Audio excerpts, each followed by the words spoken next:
একটা গুনাহ আছে যে গুনার নাম হইল গুনাহে কবিরা। এই গুনাহ যত সময় তওবা করা হইছে না আল্লাহর যাতে মাফ দেয় না। কিন্তু এই গুনাহ মাফ হওয়ার দুইটা পথ আসলে, একটা পথ বন্ধ হয়েছে আর একটা এখনও রইয়া গেছে।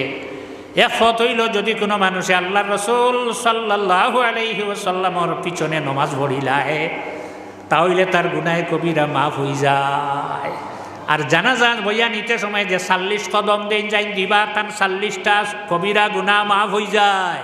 এই নবীর উম্মত মরার পরে ইজ্জত আছে নি না? শরহুস সদর বিশরহি হালিল মাউতা ওয়াল কুবুর নামক কিতাবের মধ্যে ইমাম জালালউদ্দিন সুয়ুতি রহমতুল্লাহ আলাইহি আনয় ই যুগও ই জমানা সে কালো সেই সময় বেটায় গো আসলো, মানুষে গো আসলো, পুরুষে গো আসলো, ইগো খাফন সুর চিননি? আল্লাহ গরু সুর নাই রে, খাফন সুর, খাফন চুরি করি। মানুষ মরার পরে হেও গেল গিয়া কইল চলো আমিও যাই, মই খাফন আন লইয়া লয়া চার দিম, বালা বালা চাইয়া তো বলে মাতিস না, তো তোর বাপর বা তোর মারও তো শেষ খাফন নাই আর দিবে নি? বালা খাফন লইল, এ সপ্তাহ লগে থাকলো, রাইত গিয়া ফাওয়ার বাই তাকে মাটি হরাইলো, হরাইয়া আর খাফন হনেন টানি টানি, ইখান তো নষ্ট নানি চাদর দোকানিয়া বেচিলে তুই খাফন চুর, ইলেখান বাদ চুর আর শুনল।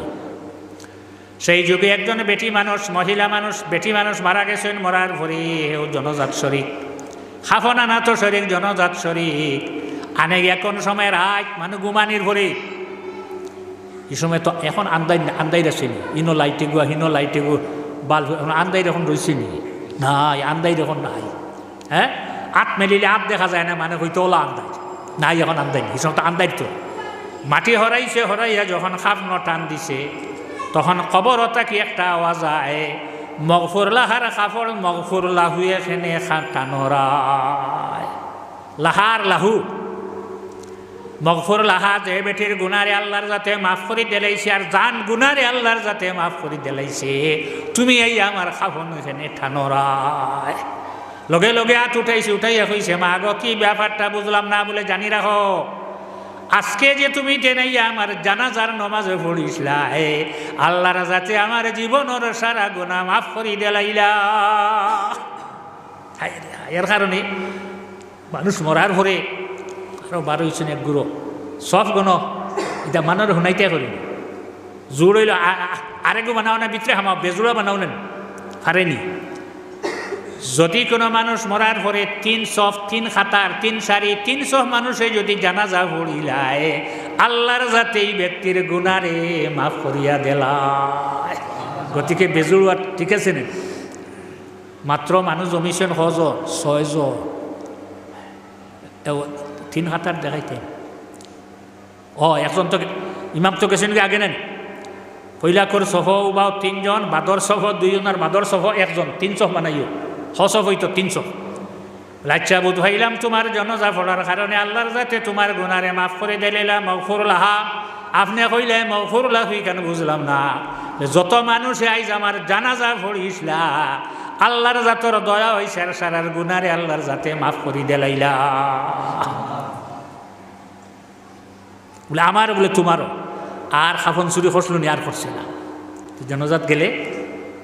কিন্তু শর্ত হইল মানিত্তাবা জানাজাতা মুসলিমিন ঈমানান ওয়া ইহতিসাবা তলবান লি সওয়াব। জনজাত যাইতে উদ্দেশ্য থাকতো সওয়াবর, নেকির। কারণ জনজা যদি মানুষে 4 তাকবীর দিয়া জনজা ফড়িয়া আইয়, তাহলে 1 কিরাত নেকি তার নামায়া আমল লেখা হয়। আর দফন পর্যন্ত যদি থাকে তাহলে 2 কিরাত, তলকিন পর্যন্ত উমদাতুল কারি সহিহুল বুখারীর মধ্যে আনছেন, তলকিন পর্যন্ত যদি থাকে তাহলে 3 কিরাতে নেকি লইয়া বাহির হইব। সব আছেন না? 1 কিরাত উহুদ পাহাড়ের মতো, মিসলা উহুদিন। এখন যাইতাম আমরা জানাজাতা মুসলিমিন ঈমানান ওয়া ইহতিসাবা, সব মনে করিয়া। এখন তো সব মেসা বকলন না, আসেনি আনো থাকতো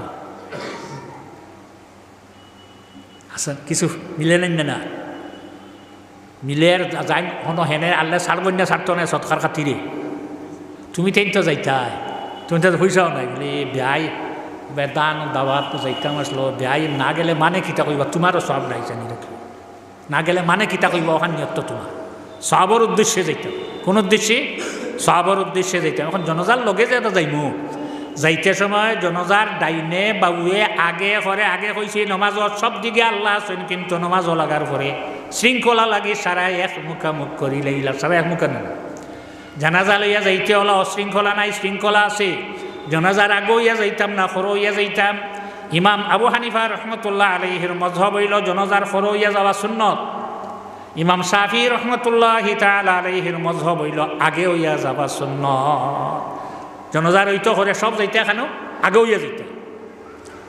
ইমাম শাফি রহমতুল্লাহ আলাইহি, ইমাম আবু হানিফা রহমতুল্লাহ আলাইহির দলিল হইল বুখারী শরীফের হাদিস, মানিত্তাবা জানাজাতা মুসলিমিন ঈমানান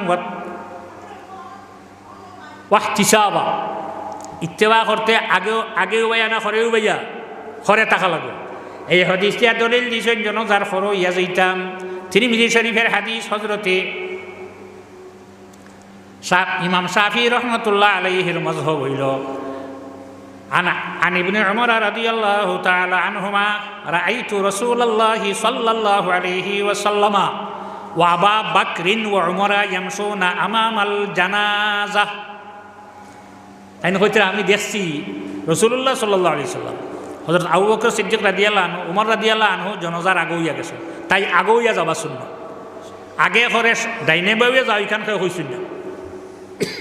এখন তো 2টা হাদিস, কোনটা রাস্তা? রাসূলুল্লাহর হাদিস।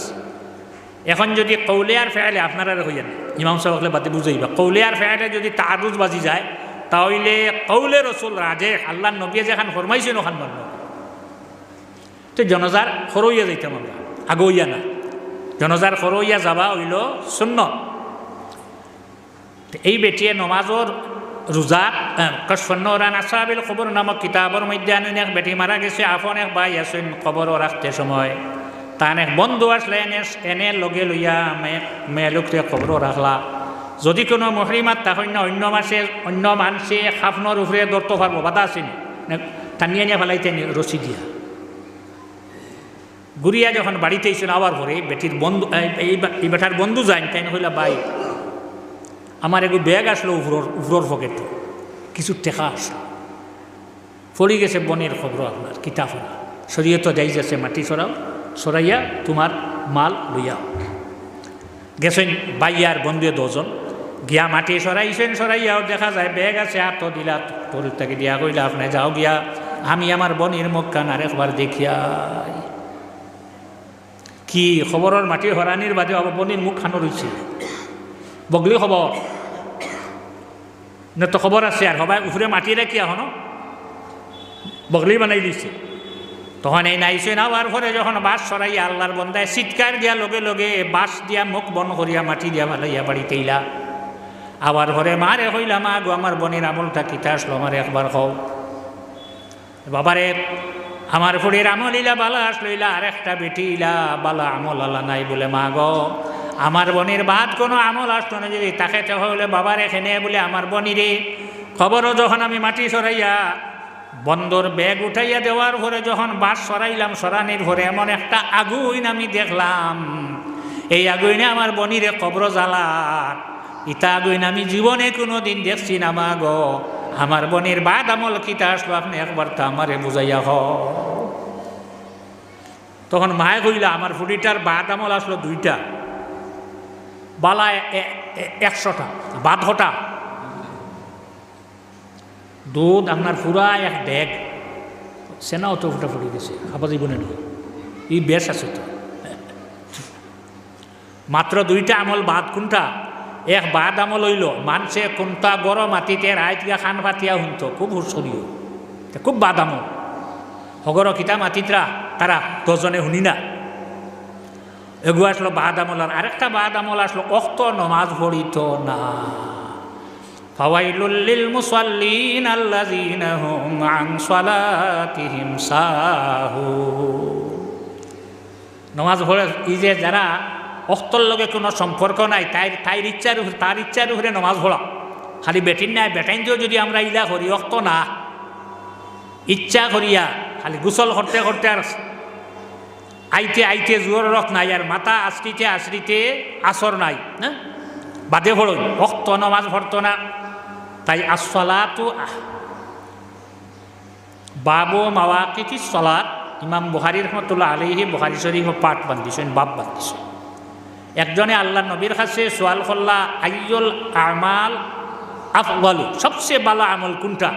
আল্লাহ নবী ফরমাইছেন আস-সালাতু লি ওয়াক্তিহা, ওক্তর সময় নামাজ পড়া, ওক্ত গেলে না। তিন কারণে যদি মানুষে নামাজ খোঁজা করে তাহলে বাদে পড়িলে আল্লাহ ধরত নাই। 4 নম্বর কারণে যদি আমরা খোঁজা করিতে আল্লাহর যাতে ধরি লইব। এক, ঘুমাই গেছিলাম, ঘুম ভাঙছে না, আমার এখন জাগাইছে না, ওক্ত গেছে গিয়া, তো বাদে ফড়ি লইতাম, খোঁজা পড়তাম। বেহুশ হয়ে গেছিল, বেহুশ, হুশ নাই। এই সময় নামাজ খোঁজা হয়েছে, যখন হুশ হইব তুমি খোঁজা আদায় করো। 3, বুলি গেছে, ফাউরি লাগছে, আখটা ইরা দিছে, আইজ আমার বেড়া লাগ গেছিল, ওক্ত রয়েছে, 2টা বাজে গেছে, আর আখটা ইরে দিছে, আমি তো জোর পড়ছি না, ফড়ি লাগছি, অক্ত পড়ছি। ওগুলো 3 কারণ। 4 নম্বর কারণে যদি কোনো মানুষের নামাজ খোঁজা করি আমরা, পুরুষ হ, মহিলা হো, বেটা হো, বেটি হো, আল্লাহর জাতি দড়ি লইব। কিন্তু হযরত আলী রাদিয়াল্লাহু আনহু একদিন নামাজ খোঁজা করলা, সরে শিফার মধ্যে মোল্লা আলী কারি রহমতুল্লাহ আলাইহি দিকে মাদারিজুন নবুয়তের মধ্যে শাহ আব্দুল হক মুহাদ্দিসে দেহলভী রহমতুল্লাহ আলাইহি খয়বরের যুদ্ধর ও সময় হঠাৎ আল্লাহর হাবিবে আসরের নামাজ পড়ি লইছেন। হযরত আলী রে কইলা, আলী তুমি বসো চাই। আলী রে ভাইয়া। হযরত আলী বসার পরে আল্লাহর হাবিবে মাথা মোবারক আলীর জানুতে রাখিয়া আরাম ফরমাইলা। হযরত আলীয়ে কিন্তু আসরের নামাজ পড়িছেন না। সূর্য বাই সাইতরা চাইয়া দেখরা আস্তে আস্তে সূর্যটা খালি নিচে দি যার। আমি যদি এখন নড়াচড়া করি যে আল্লাহ নবীর কষ্ট হইব, আর যদি আমি নড়াচড়া করিয়া উঠি না তাহলে আসরের নামাজ যাইব। আর আসরের নামাজ আইলে আপনারা পড়িছ, আল্লাহ জানাই দিন হাফিজু আলাস সালাওয়াত ওয়াস সালাতিল উসতা। বেশিরভাগ রায় হয়ে গেছে আসরের নামাজ, মানুষের খোঁজা বেশি হয়ে আসরের নামাজ। জোরের নামাজ ভুড়িয়া আলি লইয়া গেছ বন্ধ, আটুয়নে ফের না কিছু কমু বলে না। আর বার আসর রক্ত উঠিয়া নামাজ ভরা অখলোর কাম না, আপনারা কইয়া না। হ্যাঁ, বেটিন তো আর আছে, আপনারা কইয়া না। আসর ই নামাজ হইল আসর। দেখিতেন, দেখতে দেখতে হঠাৎ দেখলা হযরত আলী রায় লই লইলা না, আল্লাহ নবীরে কষ্ট দিলে আমার জীবন বরবাদ।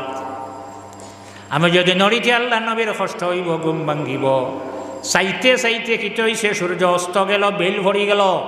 হযরতে আসমা বিনতে উমাইস রাদিয়াল্লাহু তাআলা আনহা থেকে হাদিস বর্ণিত, সূর্য যখন অস্ত গেছে, কি বেল ভরি গেছে, ফড়ার ভরে আল্লাহর হাবিব ঘুম থাকিয়া চক্ষু মোবারক খুলিয়া উঠিয়া প্রথমে জিজ্ঞাসা করলা, আলী তুমি আসরের নামাজ পড়ছো নি? ইয়া রাসূলুল্লাহ, আমি আসরের নামাজ পড়ছি না। আলী ঘুমনি। যে 3 কারণে নামাজ খোঁজা হয়, 3টা নামাজে একটা আসেনি। আলী ঘুমো নাই, বেউসো নাই, বুলিছই না। ও আলী তুমি আসরের নামাজ পড়ছি নি? বলি জি না। আমরা ছোট ছোট ছেলেরা মেয়েরা কোনো সময় নাক পড়েন না নি, আল্লাহ নবীর সেন ইশারাতে চন্দ্র ফাটে, সূর্য আসে ঘুরিয়া। ইশারা দিছিলা চন্দ্র 2টুমা, আরবার ডাক দিছিলা সূর্য ঘুরিয়া আইসেনি। আল্লাহর হাবিবে কইল, সূর্য আমার আলিয়ে নামাজ পড়ছেন না, তুমি আবার ঘুরিয়াও। যে সূর্যটা অস্ত গেছে কি ঘুরিয়া, আবার আসর রক্ত হয়ে গেছে গিয়া। নবীরে সম্মান করতে গিয়ে, কারণ এই নবী আমরা জানতা কি আরো দারো আওলা আয় আকরাবু। হযরত আলী রাদিয়াল্লাহু তাআলা আনহু যখন নামাজ পড়িলা, পড়ার পরে সূর্য অস্ত গেল। আসরের নামাজে সবচেয়ে বেশি গুরুত্ব দিতে হইব। বেশি নামাজ হজ হয় আসরের সময়, বাজারের সময়, খামর সময়, ধান কাটার সময়, রুয়ার সময়। স্কুল মাদ্রাসা ছুটি হয়েছে, এখন গাড়ি বেশ হয়েছে। এখন যদি আসরের নামাজ, আমি আসিমগঞ্জ হইয়া পড়িতাম, টাইটেল পড়িতে সময় তে বাড়িতে কি আইতাম। এখন যদি আসরের নামাজও লাগিতে কি বাস হইব।